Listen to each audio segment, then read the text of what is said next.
quiet time. Everyone will ask. How was day one of your shoot? Me and Bob. Boy. Oh, okay. Kamusta yung day one? Ano na kayo nakita in front of the camera? Yeah, day one was like we were still more or less parang trying to feel our way in, especially nasa ibang bansa ka, and then you try to do your internalization as a OFW in Japan.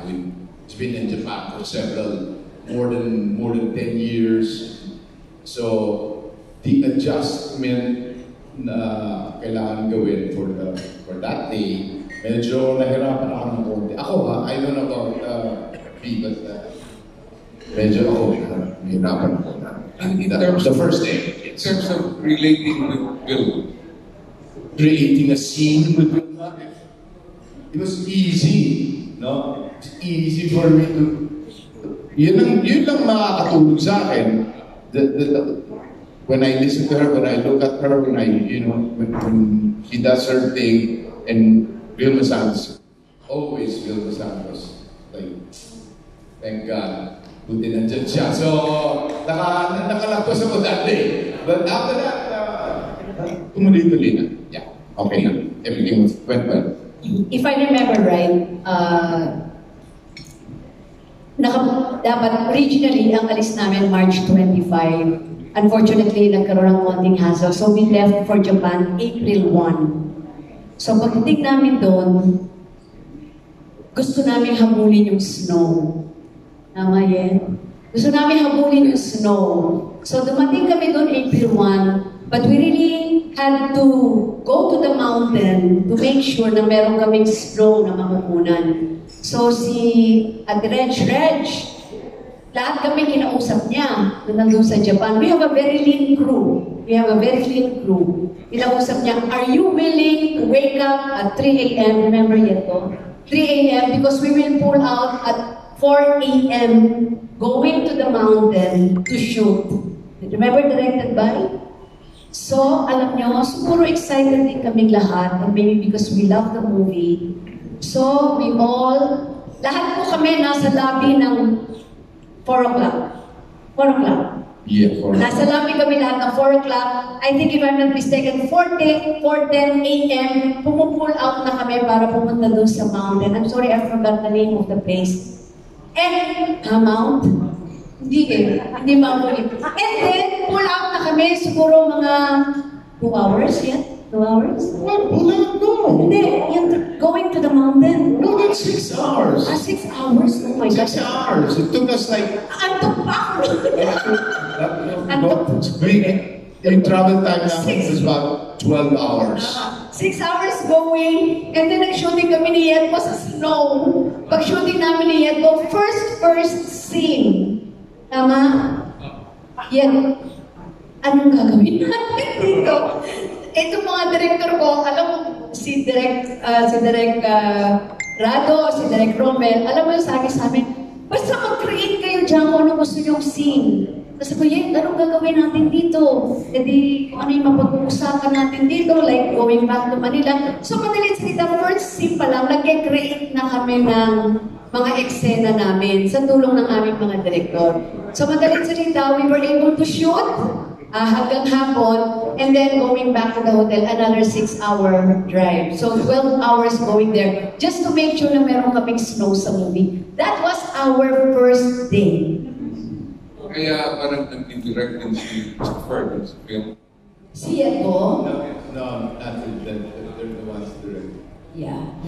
You're getting as associate director. Yes, yeah, it's some of the scenes that they need the Direct Rado and Direct Romel needs me to ask me to be of help. I think yun ang memorable sa akin sa movie na to. Pag may director kami, si Direk Rado, si Direk Romel, pero there are some scenes na nire-require nila Direk Rado at saka ni Direk Romel na si Yetbo ang mag-direct sa akin. Si Yetbo ang nag-motivate sa akin. And Ben, yan po. Ibig ko lang sabihin, iba yung ka-eksena mo, ka-love team mo, dami na namin pelikulang ginawa. Tapos nung nasa Japan kami, hindi ko ma-imagine, tinidirect ako ni Yerko. Alam movie. Ang bakit? Parang, director ko ba ito? O ka-love team ko to? Ano ba dito sa dalawa? Alam movie. Ganito yung background, ganito yung close-up mo yun, ha? So, such an experience and I enjoyed it. Christopher De Leon directing me. It's ibang experience when we were in Japan. Thank you, Ian. Thank you. Last na lang, Jun. You have not worked together how many years? Almost 20 years yata. Last was Mano po. Last movie together was Mano. Ano ang napansin ninyo changes personally and professionally sa inyong dalawa? What did you notice na marked change or improvement kay Christopher at saka kay Phil? Anong nagbago? Ano nagbago? Parang, actually, we're more like okay, so our last movie was Mano po, and then she became our governor. So, iba yung yung relasyon ng, being the governor and all that. And then nung ginawa na namin dito, it was like, for me, parang it was a great relief na we were so relaxed with each other. No? And then she was always telling me, sabi niya, yet, ikaw mag-associate, or yet, ikaw magpapakindi, yet, ikaw. I said, well, and then even Reggie said, ikaw mag... So, I was like, given the task of, taking good care of Madam V. And it was like, I enjoyed it so much. Yung artistic, yung juices ko, nalalabas ko when I'm with Madam. So, dito lumabas lahat. And I'm very proud of this movie. Halos kami ni Direk Romel and Rado ang halos nagpupulang ng material, and it was fun. It was really fun. Yung pinagin kasi ni Yerko, after Mano po, parang governor ako noon. Si Yerko is the #1 board member in Batangas. So nakikita kami doon ni Yerko, pero parang nawala yung pagka-artista namin. Parang ang naging priority namin ni Yerko nung may trabaho tayo rin. Hindi kami artista. Ano ba yung project mo? Kailangan sa sanggunian, di ba? More on mga government decisions, job, work. Pero nung balik tayong tambalan dito, parang bumalik talaga kami sa normal. Tama si Yerko, yung na-relax ka uli, parang anyway, itong mundo ko din, di ba? Plus the fact, I think my last movie was everything about her, 6-7 years ago. And then that's why I was telling Yerko, kailangan ko i-motivate mo ako. Be the associate director. Kasi nandiyan naman si Direk Rado, Direk Romel, they're very good. Pero siyempre, iba pag si Yerko ang mag-motivate, mabalik ko lang ba? Kasi matagal-tagal din ako napahinga. Hindi rin biro yung pagiging isang public servant. So yun naman talagang ginawa ni Yerko sa akin. Talagang ginaid ako ni Yerko, and dumating kaming dalawa.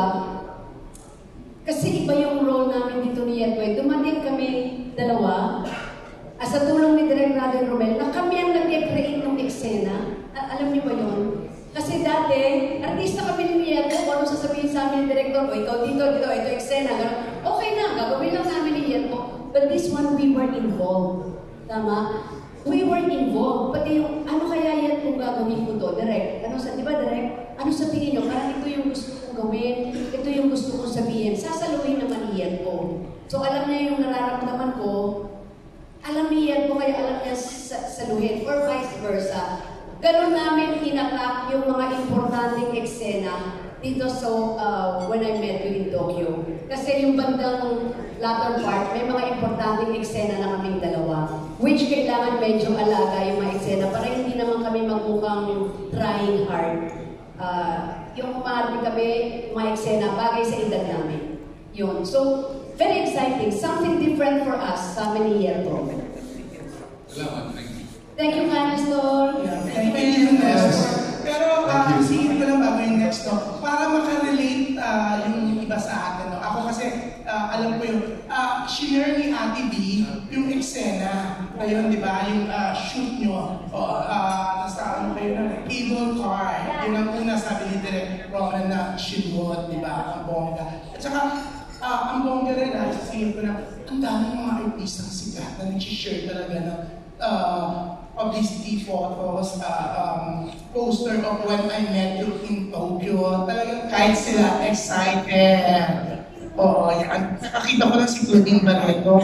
Kapopost niya lang yung ating grid. Thanks, Claude. Thank you, my baby. Okay. Okay, next. Medyo tanongin ko lang muna yung ibang kasa doon. Kasi syempre, napakalaking karangalan to work with Miss Kim masyado sa inyo. Tanongin ko lang, si John, si Gabby, si Kakay, si Darren, si Cassie. How does it feel working with them? What we learn from nakatrabaho? So, sorry. Okay, unahin si John. John, Well, thank you po sa question. Course po, syempre sobrang pressure po kasi syempre first time ko po makawork si Ma'am Bill Masada sa Super Super De Leon. Pero sobrang kilig din po kasi nabigyan po ako ng opportunity to work with them. Of course, sa bago kagaya ko, nakatrabaho po. Ayun, sobrang kilig and excited ako sa pelikula po ito. Gabby. Hi. First time mo ba? Okay, trivia to. Trivia. Actually, kanina sinesearch ko para sigurado. Anyway, when I was 3 years old, 1981, I was born 1970. Nakasama ko sa pelikula nila, directed by Elwood Perez, yung Pakawalan Mo. I was the baby there. So, kinikilabutan ako. So anyway, kung tatanungin niyo kung ano ang experience ka, nakaka-frustrate kasi kami, dapat ang title yung sa amin when I met you in Manila. Sila lang yung nag-Tokyo. Okay, ito parang clear. Kamusta siya ka-eksena si Ate V? Ka-eksena ko siya via FaceTime. Pero hindi ko siya nakakausap. Kasi siyempre, alam naman magtawag na kami. So, eksena, kunyari na magkausap ang hirap. Parang pinatikim lang ako ng experience. Kasi wala akong maalala ng 3 years old ako eh. So, sana opportunity sana na maka-eksena mo. Of course, Tito Boy na nakatrabaho ka na. Di Ate V talaga, it's always been a dream to experience. I mean, kahit sino naman artista, pero pagkasama mo si Ate V na thinking, growing up, when I was yun kind baby ako na, I did a movie. Yun ang sabi ng daddy ko sa akin. But now, yun nga na-experience ko to do a movie na ito when I met ito. Hindi pa rin kami nagka-eksena. So, kanina nakitaan kami sa backstage. Yun nga, dahil sabi, Gabi, sa Ate V. Oh, galing ng eksena. Hindi ko talaga may imagine na nagka-eksena tayo. But to be part of this movie, isang tawag lang sa akin ni Miss Reggie.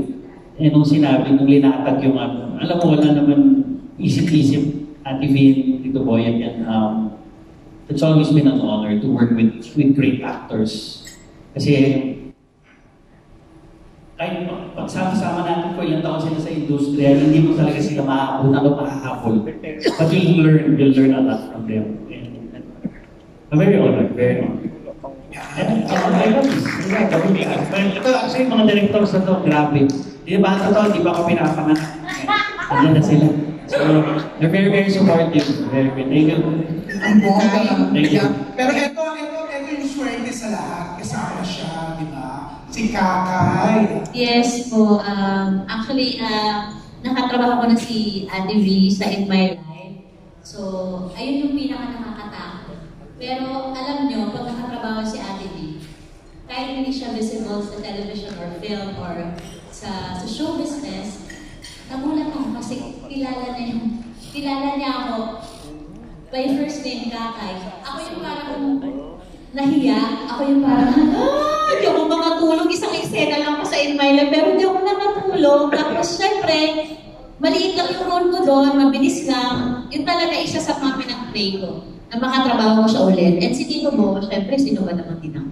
Wapo ni Tito Bo. Grabe. Tapos, first time ko siyang nakatrabaho sa isang pelikula. Tapos, thank you Lord, kasi lumipad pa kami sa Tokyo. Kaya, kinontak ako ni Mami Reg, na talaga namang hapit na hapit sa pag-contact. Siyempre, mami namin siya from first yaya to first lady. Mahal na mahal namin yan. So, cancel lahat. Inurong ko yung iba kong mga trip kasi sabi niya, uy, Ate Bito. Ito na. Cancel na lahat. Agad-agad. Cancel na. Magbuka na ng ticket. Inayos ko na lang yung schedule kasi nung sinabi pa lang na Boy De Leon and Vilma Santos, sino ka para tumanggi, di ba? Ano ka ba sa industriya para tanggihan yung Vilma Santos and Boy De Leon? Siyempre, sinagot na ni Lord yung makatrabaho ko na si Tito Bo. Sa pelikula, hindi lang yung mga guessing, tapos si Ate Vic. Tapos, ang sarap pa, bakit ganon? Talagang maa-admire mo pa rin sila. Sila talaga yung titingaliin mo, hindi dahil sa husay nila, kundi kung paano sila sa mga tao. Kung paano sila sa mga tao, kung paano sila sa kanilang mga co-actors off-cam and on-cam. And yung collaboration sa pelikulang to, tulong-tulong talaga kami. And mas stricto pa nga sila direct. Pagka kaharap namin sila diyan, yung ganyang mukha ni Derek Rato, tapos si Derek Romel, pagka umiinit na yung sulo niya, di ba? Oo. Kasi makukulit kami. Pag kami magkaka-eksena nila dito mo, ang gugulo namin, wala pa kasi si Tita Lynn, isa pa yun, di ba? So, hindi ko na-feel na Ate Di siya. Hindi ko na-feel na Tito Bo siya. Yung, alam mo yung boy din, wala, yun yung gusto ko na makipagtrabaho sa mga talagang mga batikang na actors and actresses natin. Kasi never nilang pinaka-feel na, kakay ka lang. Sabihin naman natin real talk, di ba? May mga ganun tayo makakatrabaho na, pero, name drop, chatik, hindi, joke lang. Mukhang may hugot. Hindi kasi, real talk lang. Kasi ganun sa industriya natin, di ba? Ganun sa industriya natin. Pero ang laking-laking pasasalamat ko na kahit ang dami namin pinagdaanan sa shoot, napakasaya talaga namin.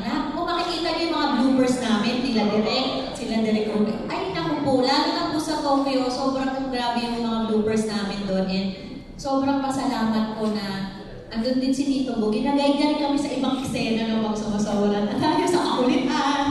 And sobrang blessed po itong production na ito kasi from the producers and all the staff na kasi masyado po kaming happy talaga dun eh. So kahit minsan nagkakasagutan kami o real talk lang, ang saya ng production. Andito pa rin kami sa harap ninyong lahat tapos pinipresent namin kung napakagandang pelikula na to. So blessed itong pelikulang ito because the people are kind. Itong production na to, bukod po kasama namin si Ate P and Tito Bo. Sobrang blessed of the cast and of the producers and all the people involved in this movie. So, kung kayo po ay makakapanood nito, I swear, your heart will be blessed after. Kasi this is a very heartwarming movie. And it's a different Vilma Santos and Boy De Leon. Grabe. Parang kasi sticker siya ako, pinapanood ko sila kasi kinikilig ako. And I love you. I love you. I love you. I love you.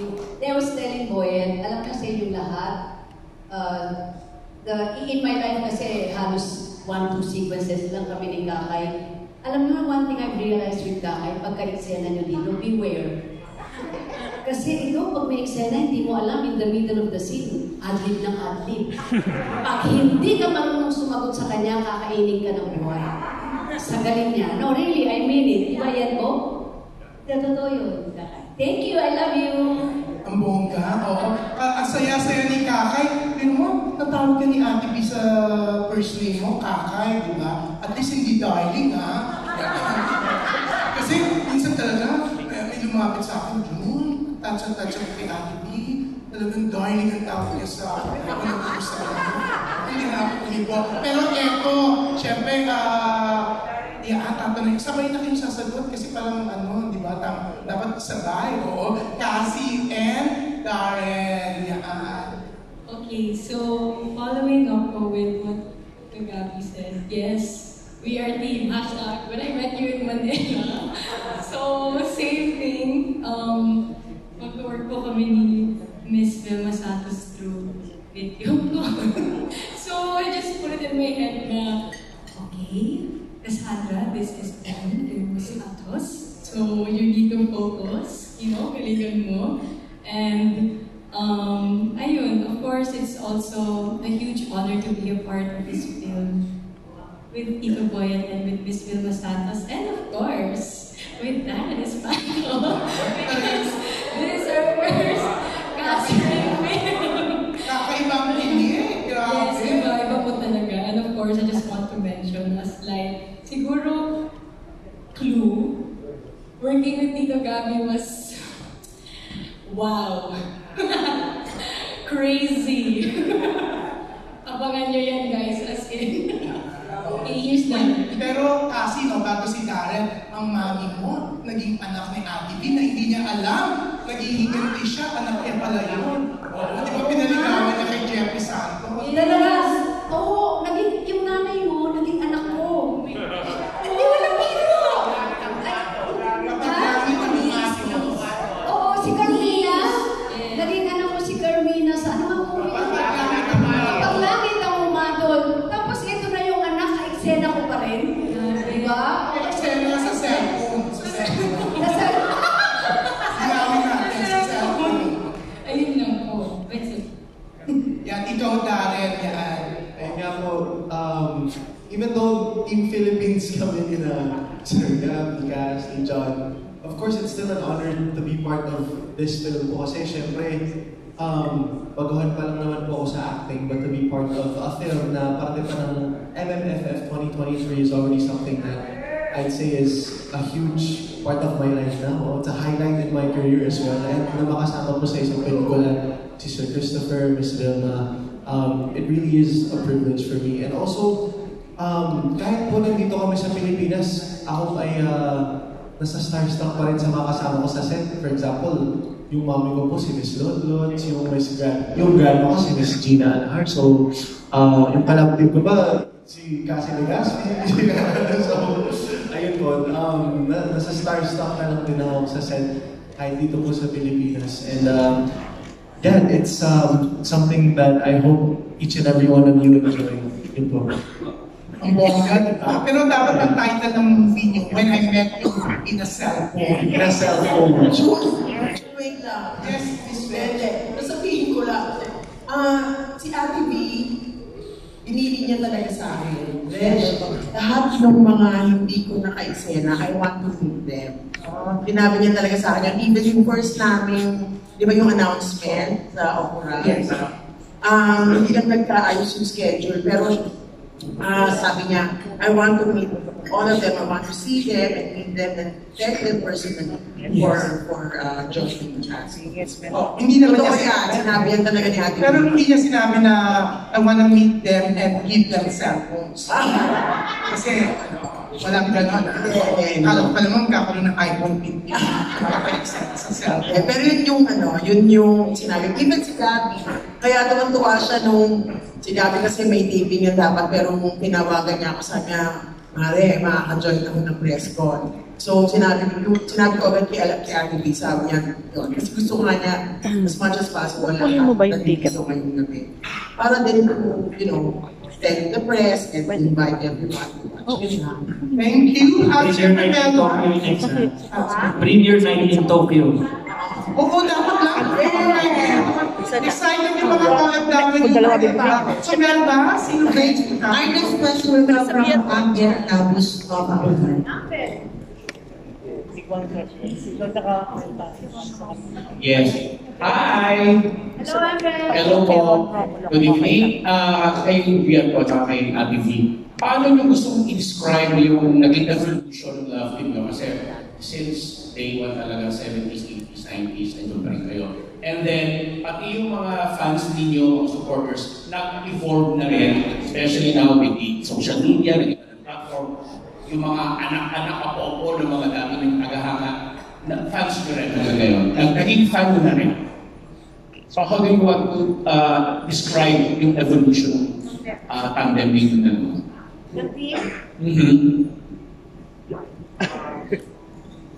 Well, we were lucky lucky. I love it.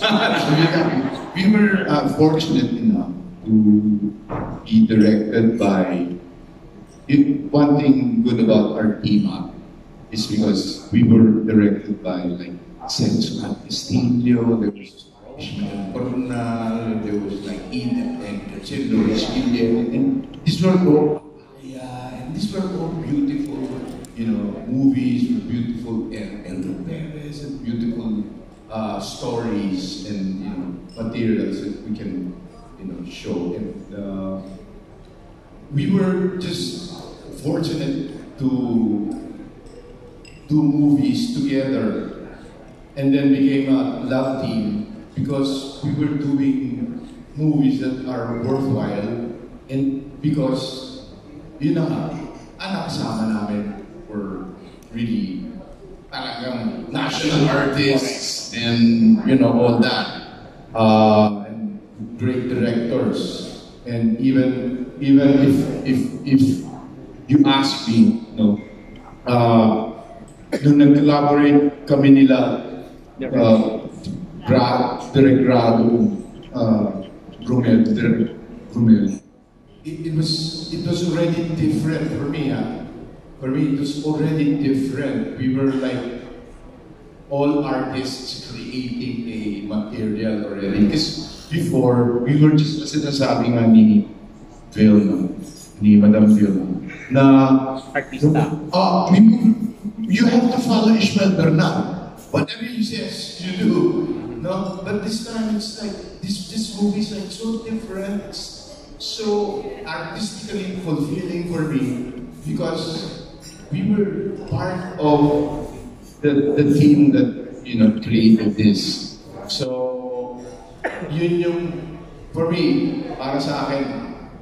And then yung evolution na naging sweetheart, boy next door. Ako boy next door. Tapos naging mag-asawa na kami. Tapos nagkaroon na kami ng maliliit na anak. Hanggang lumaki na yung mga anak namin. Naging piolo paspan na yung anak namin. And all that. And so this movie is entirely different from the rest of what the movies that we did. Kasi iba na edad namin eh.